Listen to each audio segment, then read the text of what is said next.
شغل منصب العضو المنتدب والرئيس التنفيذي لشركة يونيليفر المشرق.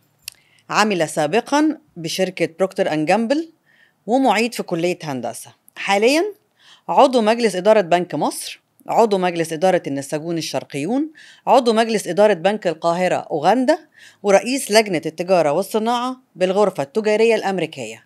النهاردة ضيفي الأستاذ أشرف بكري في الخبير وسماح.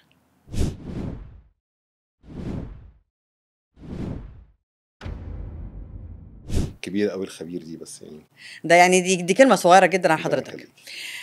حلقة النهاردة أستاذ أشرف عايزين نتكلم فيها عن التكنولوجي والاي اي. احنا رايحين على فين؟ طيب خليني بس اولا اعمل اعتراف صغير. اتفضل. انا مش خبير تكنولوجي، فانا مش هقدر اتكلم في فنيات التكنولوجي. انا كل اللي بعمله ان بقعد اقرا كتير قوي على ايه اللي بيحصل في التكنولوجي وتاثيرها ايه على حياتنا وعلى شغلنا وعلى الاقتصاد وعلى الصناعه والحاجات دي كلها. وهو ده اللي هنتكلم فيه ان شاء الله النهارده. فاحنا هنتكلم في الحته دي اكتر من التفاصيل بتاعه التكنولوجي، لان انا ما اقدرش اتكلم فيها. تمام. انا عايز بس في الاول نرجع مع بعض شويه كده عشان نتفق كلنا وايه اللي بيحصل بالظبط. كويس. ليه العالم مخضوض قوي كده؟ زمان قوي قوي قوي كان البني ادم بيعتمد على قوته العضليه.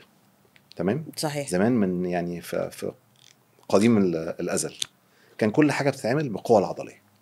وبعدين بعد كده اكتشفوا ان هم ممكن يسخروا الحيوانات زي الحصان والبقره ومش عارف ايه، والطور بقى الطور يجر الساقيه بدل البني ادم، والحصان فبقت حتى وحده القوه هي كم حصان. ايوه. دي تتجرب كم حصان. تمام. لغايه ما اخترعنا الاله البخاريه. لما جيمس وات اخترع الاله البخاريه دي كانت اول مره البني ادم يعمل اوت سورسنج للقوه العضليه بتاعته. بدل ما بقت كل حاجه معتمده على القوه العضليه بتاعت البني ادم او الحصان او بقى في مكنه بتعمل هذا الكلام. حلو. تمام. وساعتها الناس كلها يعني وقفت قالت طب لو المكنه هتعمل كده، ما البني ادمين هيشتغلوا ايه؟ تمام. وفضلنا كده عقود وعقود وعقود، والبني ادمين تطوروا وتقبلوا الفكره وابتدوا يشتغلوا شغلانات تانية، وابتدى الدنيا تتطور، وبقى البني ادم عباره عن مخ، وبقى في مكنه بتعمل العضلات. تمام. لغايه ما تم اختراع الكمبيوتر. لما تم اختراع الكمبيوتر في جزء كبير من اللي بنعمله بدماغنا حصل له اوت سورسنج للكمبيوتر. حقيقي. كويس. وبرضه الناس وقفت وقالت الله، طب لو الكمبيوتر هيعمل كده البني ادم هيعمل ايه؟ كويس. مش هنفكر الدنيا ما وقفتش برضه. البني ادم تطور وغير طريقه تفكيره وطريقه تعلمه وطريقه حياته، وبقى الاوت سورسنج بتاع المصل العضلات. كويس. الاله البخاريه وخلافها الخ واللي بتشتغل بالبنزين وبتشتغل بالكهرباء والكمبيوتر بكل اللي حققه فيه السرعه بتاعه البروسيسنج والكلام ده كله، بقى جزء لا يتجزأ من حياه البني ادم. لكن لسه البني ادمين بيشتغلوا شغلانات مختلفه. دي اول مره نعمل حاجه تسبق البني ادم. يعني لغايه هذه اللحظه كان كل اللي بيتعمل عباره عن نفس الحاجات اللي بيعملها مخ البني ادم، بس بطريقه اقوى.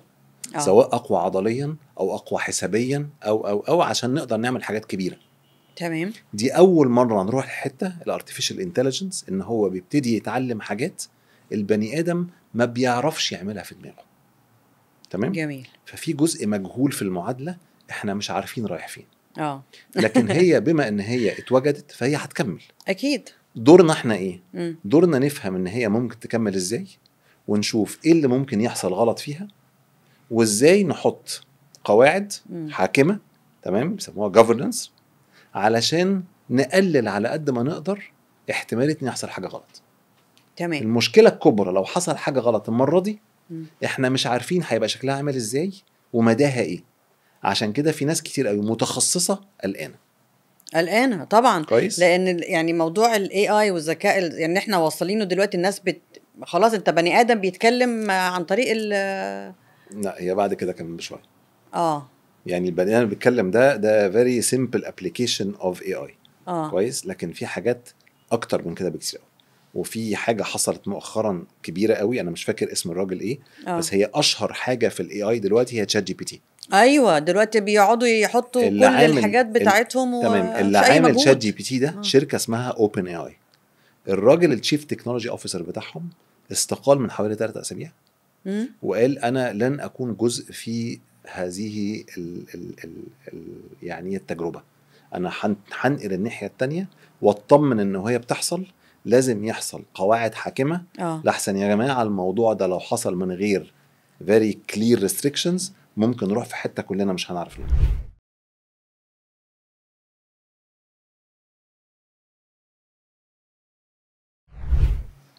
طيب هو ايه يعني ايه اللي خلاه قال انا هطلع بره الحته، يعني انا مش هكمل؟ هو ما اعلنش بس بما ان خد موقف زي ده يبقى في تجارب حصلت، واحنا شفنا في تجارب معروفه كتير يعني تم اذاعتها. زي اشهر حادثه فيهم موضوع الجوجل لاب. جوجل عندهم زي معمل كده بتاع artificial intelligence دايما بيعملوا فيه تجارب. فمن كذا سنه، ده مش حاجه جديده، قبل ما يمشوا بالليل ادوا الكمبيوترز بريف، قالوا لهم احنا عايزينكم على بال ما نرجع الصبح تعملوا the most efficient language. ومشيوا. لما جم الصبح لقوا الكمبيوترات بتتكلم بعض وهم مش فاهمين، لان اللي قال البريف نسي يقول the most efficient English language. البني ادم عنده حاجات دايما لو هو بيفكر بيعتقد ان اللي قدامه هيفهمها اوتوماتيكلي. ايوه، وده اللي بنسميه common sense.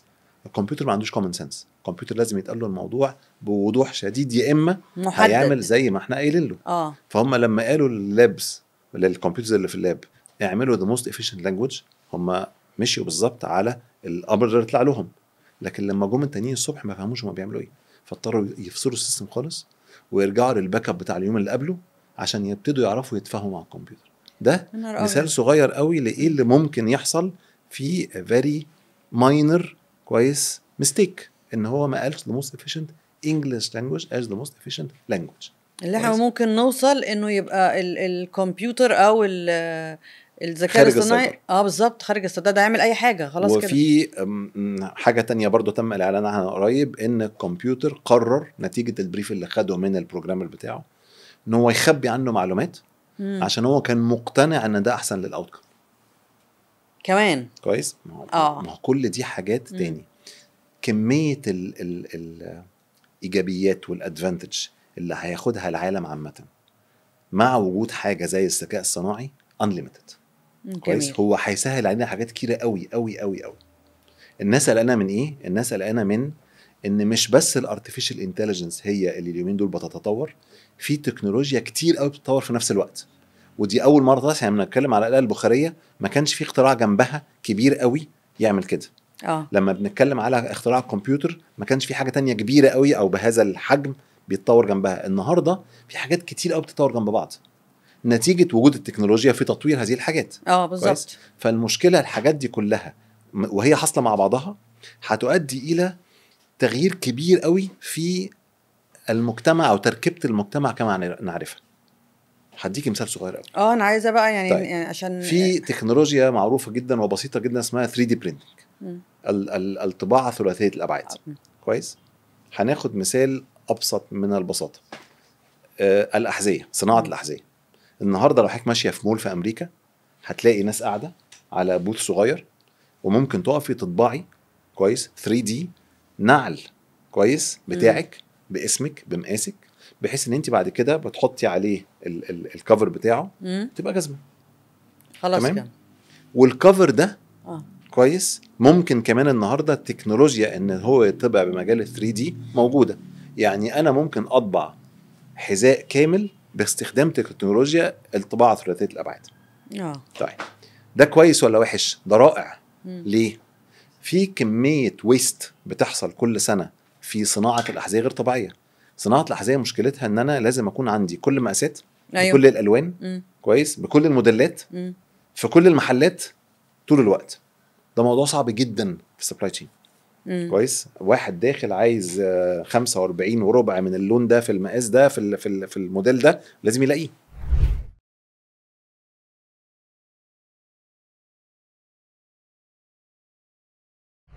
يا اما بقى انا خسرت عمليه بيع. اكيد كويس؟ طبعا. طيب تخيلي بقى ان ده مش موجود. انا بخش محل بعد كده انا اللي بعمل اللي على مزاجي، بلاقي 2 سكرين، واحده عليها كل الموديلات اللي في الدنيا، واحده عليها كل الالوان اللي في الدنيا. بالنسبه لكم ده هيبقى حاجه رائعه جدا طبعا. كويس. هتقفي قدام مرايه كويس وهتختاري الموديل اللي عاجبك واللون اللي عاجبك. فهتقفي قدام مرايه دي هيوريكي شكلها عامل ايه في رجلك، فهتقفي كمان. بعد كده على سكانر. ما فيش حاجه اسمها بعد كده 39 ونص و40 الا ربع وحاجات من دي، لا لا لا، في بعد كده سماح هتحط رجلها على سكانر، هياخد شكل رجل سماح مقاسها بالملي وهيعمل لها الجزمه بتاعتها. دي حاجه حلوه جدا. وهيقلل كمان كميه الويست اخر السيزون. كويس ان احنا عندنا حاجات كتير ما اتباعتش، مش هتترمي بقى، مفيش حاجه تترمي مفيش خلاص حاجه كده. ترمي خلاص. تمام، كل واحد دي بيخش حاجه ياخد اللي هو كويس. محتاجه، اللي كل هو اللي احنا عايزه بنقوله لغايه ويمشي. دلوقتي دي ايجابيات عظيمه جدا. طيب صناعه الاحذيه في العالم فيها كم واحد بيشتغل؟ ما هي دي كنت لسه اسال السؤال ده دلوقتي. ما هو لو احنا انا مش عارف اوصل نتيجه الريسيرش اللي انا شخصيا بعمله الى رقم محدد، لكن اقرب رقم وصلت له حوالي 184 مليون بني ادم. طب ال 184 مليون دول بكره الصبح من صناعه لريتيل بيع لكل حاجه هيروحوا فين؟ هيروحوا فين وهيعملوا ايه؟ ده السؤال. هل هنعرف زي ما عملنا لما تم اختراع الآلة البخارية ولما تم اختراع الكمبيوتر نطور كويس الوظائف اللي بيعملها الإنسان فيبقى ليه بحيث حاجة إن هو تانية؟ يعمل حاجة تانية؟ كويس. في ناس هتتجه للبروجرامينج. دي وظيفة ما كانتش موجودة قبل كده. ده حقيقي. كويس. عشان داتا التكنولوجيا اناليتكس بتعلى وظيفة ما كانتش موجودة قبل كده. كويس. وكل ده كويس، لكن الاحتياج لهذا العدد من الناس بقى أقل بكتير. وعشان كده في ناس كتير بتتكلم على حاجة احنا ابتدينا نسمع عنها مؤخرا كتير اسمها Universal Basic Income. ان الناس وهي قاعدة في بيتها تاخد فلوس، يعني minimum amount of money حسب الدولة اللي هم عايشين فيها، علشان حتى لو ما لقاش شغل يعيش، عشان ما تبديش بقى نخش فيه جرائم وحاجات تانية كتيرة. فده 3D printing في صناعة الأحذية. بس صناعات تانية كتير قوي. وده 3D printing ده واحد من الحاجات اللي بيحصل فيها كده، لكن في حاجات تانية كتير قوي جنبها. كل ده حصل في نفس الوقت، وارتفيشال انتليجنس بيساعد تطور الصناعات دي. أكيد. وبيساعد الديفلوبمنت بتاعت التكنولوجي. كويس. فبقى الموضوع بيجري اسرع بكتير قوي مما ممكن حد يحسبه. يعني انا كنت هسه دلوقتي بس احنا ممكن في مصر عشان احنا مثلا نطبق ده او نوصل للحته بتاعت انه انت بتخش المحل تاخد تتعامل بقى بالتكنولوجي دي. قدامنا قد ايه نوصل ليها؟ طيب هو ده لسه ما اتطبقش في العالم اصلا. في حاجات معينه ابتدت تعتمد تماما على 3D printing. تمام. بس حاجات متخصصه وحاجات غاليه. كويس. لان لغايه دلوقتي 3D printing لسه مش كوميرشالايز، لسه ما وصلش مرحله التطبيق التجاري. لانه اكيد هيبقى مكلف كمان. لكن الحاجات الغاليه كويس، زي مثلا من اشهر الحاجات تعمل دلوقتي 3D printing هو الفيول نوزل بتاع الطياره. كويس. انا بحاول اترجم بالعربي اللي هو الرشاش اللي بيدي البنزين في الطياره. كويس. ده اصلا في الصناعه متكون من 18 حته بتركبوا مع بعض، حاجه معقده جدا. دلوقتي هو بيتم طباعته بقى عندي فيول نوزل. كويس. بس ده اصلا حاجه غاليه جدا، فاقدر النهارده بطريقه اقتصاديه اعمل 3D printing بتاعه. لان هو اصلا كده غالي ومكلف. لكن النهارده لو حضرتك فتحتي يوتيوب على اي حته في الدنيا هتقولي مثلا ايه هاوس 3D printing. في دول كتير قوي دلوقتي بتعمل تجارب بفظاعه على ان هم يبنوا بيت كويس ب 3D printing. وده حاجه تم يعني عملها من كذا سنه وخلاص، وبنوا بيت صغير وموجود وتقدري تفتحي الباب وتخشي وتعيشي فيه 48 ساعه عندك بيت. ازاي؟ ما هم بيعملوا 3D printer كبيره شويه. الماده المغذيه بتاعتها عباره عن اسمنت مع شويه حاجات تانية. بيبتدوا يعملوا بروجرام. بتبتدي زي ما البرينتر بتطبع على ورقه، دي بتلف كده. لو فتحت يوتيوب هتلاقيها كويس. بتعمل 4 حيطان، وبعدين بتعمل تقسم الاوض، وبعدين بتكبر وتطلع تطلع تطلع تطلع تطلع تطلع، خلاص بقى في مبنى. كويس. طيب النهارده دي عامه المعمار هو اكتر حرفه في الدنيا بتشغل ايدي عامله. طبعا. طب لو الموضوع ده تطور لدرجه ان هو بقى commercially viable، لو قدرت استخدم 3D printing بطريقه اقتصاديه، يبقى كل الناس دي محتاجه تشوف شغل تاني. كويس. ده التحدي الرئيسي الكبير اللي قدام البشريه عامه في ال10 سنين الجايه. لانه كله دلوقتي. طيب احنا دلوقتي لو هنتكلم على الموضوع ده نستغلها ازاي ايجابيه؟ يعني عندنا تكنولوجيا هتيجي، عايزين نستعدلها من دلوقتي بقى. تمام. يعني لان في دول كتير بتستعد لكل حاجه حلو. من قبلها بشويه. صح. احنا في مصر ما بنعملش ده. طيب يعني احنا ما بنستعدش للي جاي. طيب احنا عندنا مشكلتين كبار. كويس، هنتكلم عنهم بصراحه شويتين. اتفضل. رقم واحد، نظام التعليم عندنا لسه مبني على مدخلات كويس جايه من يعني من زمن بعيد، وحصل فيها محاولات تطوير، وحصل فيها محاولات ان احنا نوصل بالمنهج الى ان هو يتكلم على طريقه التفكير بدل الحفظ لكن للاسف لو انا شفت النهارده نظام التعليم في مصر عامل ازاي، سواء جوده المدخل اللي هو المنهج، ولا التطبيق اللي هي نظام المدارس والحضور والانصراف والمدرس والكلام ده كله، لا احنا لسه عندنا يعني تحدي كبير قوي. هو ده اللي هيخلي الناس تبتدي تفكر بطريقه مختلفه، لان احنا بنتكلم عليه كله ده كله طالع من انوفيشن، طالع من ابتكار. الابتكار بيجي ازاي؟ ان انا ابتدي افكر بطريقه مختلفه. طب افكر بطريقه مختلفه ازاي؟ لازم يكون عندي اساسيات معينه في نظام تعليمي بتشجعني ان انا افكر بطريقه مختلفه. احنا نظام تعليمنا لغايه هذه اللحظه للاسف معتمد على هتحفظ ده، هتخش الامتحان، هتكتبه، هتنجح. لو ما عرفتش تكتبه زي ما هو يبقى مش هتنجح، فانا كبني ادم هعمل ايه؟ هكمبلاي. بالظبط. كويس. لا، بره نظام التعليم ده اتطور ان هم بيشجعوا البني ادم ان هو يبتدي يفكر بطريقه مختلفه، وبالتالي الريت اوف انوفيشن بيعلى، الريت اوف كرياتيفيتي بيعلى الى اخره. دي اول حاجه. تاني حاجه، خلينا واقعيين. انا النهارده على بال ما اوصل ان انا يبقى عندي البيئه دي والكميه التفكير دي، لا الجاب هتكبر قوي. صحيح. فانا لازم الفتره اللي جايه ابتدي اشوف هو ايه اللي بيحصل في الدنيا، وابتدي اعلم نفسي على الدنيا وصلت لفين، ما ابتديش ما اخدش السكه كلها، واشوف ازاي اقدر استغل الكلام ده بحيث ان انا الحق بسرعه احصل اللي فاتني. انا كانسان ولا انا كدوله؟ لا انا كدوله. انا كنظام. الانسان في الاخر هو جزء في نظام كبير بتاع تعليم. كويس. لكن انا كدوله النهارده دوري الاساسي ان انا احط الانسان اللي هيتعلم كويس. اولا اطمن ان اكبر عدد من الناس بيتعلم، بس بيتعلم حاجه ريليفنت، مش مجرد ان هو بيتعلم علشان يخرج يبقى معاه ورقه هيشتغل بيها. طيب احنا ليه ما بنطبقش ده؟ عشان الموضوع التعليم كبير قوي. الموضوع عايز اولا يعني هتفتحي قصه تانية كبيره قوي. كويس. التعليم هي سلعه خدميه. كويس. السلعه الخدميه لها حاجه اسمها مينيمم كوست. فالتعليم في العالم اسمه له حاجه اسمها مينيمم education كوست.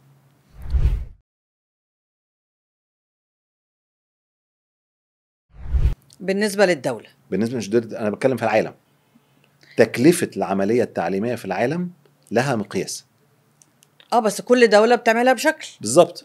كويس. طيب انا النهارده عشان اهتم بالتعليم لازم احطه فيه الاولويه القصوى. يعني انا هقول كدوله انا ههتم بالتعليم. يعني ايه اهتم بالتعليم؟ مجرد ان هو اهتم بالتعليم ده ما حصلش حاجه لسه. ايوه طبعا. يعني ابتدي اخصص الموارد المظبوطه اللي تضمن ان عدد الطلاب اللي عندي في العمليه التعليميه من اولى حضانه الى اخر سنه في الكليه عندهم ميزانيه تكفيهم علشان يتعلموا صح. يعني ايه يبقى في عدد معين من الفصول والمدرسين والتخت والسبوره والكراريس المدارس والكتب الخاصة. ده اللي بيحصل في المدارس الخاصه. بالظبط. يبقى عندنا مدارس حكوميه زي الخاصه. وعشان كده النهارده احنا عندنا فرق يعني واضح شويه في الناس اللي بتتعلم في مدارس خاصه مقابل المدارس الحكوميه. طب المدارس الحكوميه بتعوض عن الكلام ده زي ما هو الاهالي برضو عايزين يطمنوا ولادهم يتعلموا كويس، بيلجأوا للدروس الخصوصيه. بالظبط. كويس. فهو التكلفه دي هتدفع بس انا لما اخليها مظبوطه من الاول كويس يبقى انا بضمن ان انا عندي رقابه على جوده التعليم، اللي هو نوصل لحته ان رفع اجور المدرسين علشان يبقى في. وكل التجارب اللي حصلت في العالم بالناس اللي فعلا اصلحوا العمليه التعليميه عنهم واشهرهم في التاريخ سنغافور عملوا ايه؟ قالوا المدرس ده اهم واحد في العالم، اهم واحد في الدنيا. كويس. رئيس الجمهوريه كان بيطلع يكلم المدرسين. المدرس هو اعلى شخص بياخد مرتب في سنغافوره. ايوه طبعا، لان هو كويس. ده اللي بيتعامل مع من الطفل من وهو قد كده لغايه لما يكبر. تمام. هو ده الاساس. فبعد فتره، بعد 20-25 سنه بقى عندهم جيل طالع بيتعلم كويس جدا، بيفهم كويس جدا، بيعرف يقرا كويس جدا، والعجله ابتدت من هنا. مفيش حل لحظي. يعني محدش يتخيل ان احنا ايه النهارده الصبح هنعمل كذا فالسنه الجايه الدنيا هتنور، لا. هو موضوع، ويمكن هو ده اللي دايما بيبقى فيه مشكله شويه، ان احنا ما بنصبرش قوي لغايه ما الحلقه كلها تتم كويس. لا، هو موضوع هياخد وقت، لان انا عشان حد يتعلم بالطريقه دي محتاج على الاقل من 12 ل 18 سنه. ما هو يعني ايه واحد يتعلم؟ انا هخش النهارده على بتوع ثالثه ابتدائي رابعه ابتدائي والحقهم. طب واحد في ثانويه عامه مهما عملت له النهارده هو وصل لمرحله ان هو بيتعلم بطريقه معينه ودماغه اتركبت على كده. لا، انا لازم ابدا من الصغيرين بقى خلاص، على الاقل ابدا من الصغير دلوقتي واصدق في كده واؤمن بكده. تمام. وكان عندنا تجربه في رايي انا الشخصي، ولو اني غير مولى، انا مش يعني مش بتعليم وبالتالي ما اقدرش احكم على حاجه، لكن اللي انا كنت بقراه وكنت شايفه من اللي كان الراجل المحترم دكتور طارق شوقي بيحاول يعمله كانت حاجه رائعه. لكن للاسف ما اعتقد ان احنا برضو ما شفناش نتيجه بسرعه، وكانت تغيير كبير قوي، والتغيير ده من اصعب الحاجات اللي في طبعا عمر اي بني ادم، ومحدش اصلا فاهم اي حاجه فيها. وبالتالي احنا قلنا لا، التجربه دي مش نافعه بسرعه، رغم ان دي كانت احد الحاجات اللي كان ممكن توصلنا للنقطه اللي كنت بتتكلمي من شويه، نعمل ايه. بالظبط. يعني ليه ما نستناش شويه؟ يعني ايه اقول اصلا على اي اساس اقول ان التجربه دي فاشله؟ ما هو كل القصه عشان احكم على تجربه لازم الاول احط لها اوبجكتيف وتايم لاين. كويس. في الاداره دايما يقول لك انا هعمل كذا. طيب انا هوصل لايه بعد قد ايه؟ كويس. انا عايز اسافر القاهره، انا في اسكندريه، انا اسكندراني فمعلش دايما بضرب المثل ده بالعكس بالنسبه لكم. عايز اسافر القاهره. كويس. القاهره على بعد 200 كيلو او ساعتين، ما ينفعش بعد تلت ساعه اجي اقول لك ايه ده انت توصل القاهره اقف. كويس. ما ينفعش اقف، ما هو القاهره لسه على بعد ساعتين. كويس. وبعد تلت ساعه لو انا طالع من اسكندريه لازم الاقي محطه الرسوم. لو ما لقيتش محطه الرسوم لازم اقف واقول ايه في حاجه غلط، انا كان المفروض اوصل محطه الرسوم دلوقتي، هل انا متاخر محطه الرسوم؟ يبقى هكمل في نفس الطريق، بعد 5 دقايق وصلت لي. تمام. يبقى في كمان ايه شوية. علامات استرشاديه. كويس. بعد نص ساعه كمان لازم الاقي واحد عمر والرست. كويس. او بعد ساعه. كويس. ما لقيتهمش في تخطيط من الاول. بالظبط كده. لكن انا عارف ان انا مش هوصل غير بعد ساعتين. نفس القصه في التعليم، ما فيش حل هيدي significant change او تغيير جذري في 5-6 سنين، لا، هي رحله عمرها من 12 ل 15 سنه على الاقل. المفروض نبدا كنا من وقت ما كان يعني طارق بداها، يعني كان ممكن يبقى في محاولات كتير، لكن انا رايي ان هو ده الاولويه القصوى للدوله حاليا، ان هي بالذات التعليم شيء، وتعليم بقى اللي بيحصل في العالم في البرمجيات والذكاء الصناعي ده موضوع تاني خالص. فهل احنا هنبتدي ناخد الكلام ده في يعني في ذهننا واحنا بنخطط ليه يعني ايه تعليم في المستقبل؟ هل هيبقى عندنا تارجت واضح وصريح ان احنا هنعمل محو الأمية الرقمية، ان اي علم له علاقة بالديجيتال كويس يبقى إلزامي، يبقى اي طالب في 3 4 ابتدائي يعرف يعني ايه كويس ديجيتال، يعرف يعني ايه كمبيوتر. طب انا هعمل الكلام ده ازاي؟ لازم عندي اناف كمبيوترز، فلازم اصرف عليها. حاول ما اعيش فلوس، حاول لا، ثانيه واحده، الاولويه قصوى في الدوله هي دي، وبالتالي انا هصرف على التعليم قبل ما اصرف على بقيه الحاجات. بالظبط. كويس. هو اختيار، واعتقد ان الاختيار ده لازم نعمله بسرعه قبل ما يعني الجاب او الفجوه توسع اكبر من كده. أنا بشكرك جدا، نورتني وشرفتني في الخبير وسماح. الكلام ما خلصش لأن هي بس وقت، يعني احنا مضطرين، بس أنا يعني لازم حضرتك تكون ضيفي في حلقات تانية، لأن محتاجين نسمع كتير، والناس محتاجة تسمع الكلام ده وتفهم احنا واصلين لفين، وممكن نستغل ده ازاي ونستفيد منه ازاي. عشان بس أقفل الحلقة صح، في ناس خبرة اكتر مني بكتير، انا مش خبير في ولا حاجه من دول. انا كل اللي انا بعرف اعمله ان انا بعرف اقرا كويس وابص على الدنيا من كذا ناحيه واربط الكلام ببعض. لكن عندنا ما يميز مصر ان احنا عندنا ناس بتفهم في كل مجال من دول. ده اكيد. لو عرفت اجيبهم واوظف كل واحد فيهم في المكان الصح تمام هنشوف نقله نوعيه بسرعه جدا. لكن من غير ما ده يحصل اعتقد هنفضل نلف في محاولات كتير قوي مش هتوصلنا لحاجه. اشكرك جدا. تحت امرك. ميرسي جدا. خلصت حلقه الخبير وسماح، استنونا في حلقه جديده.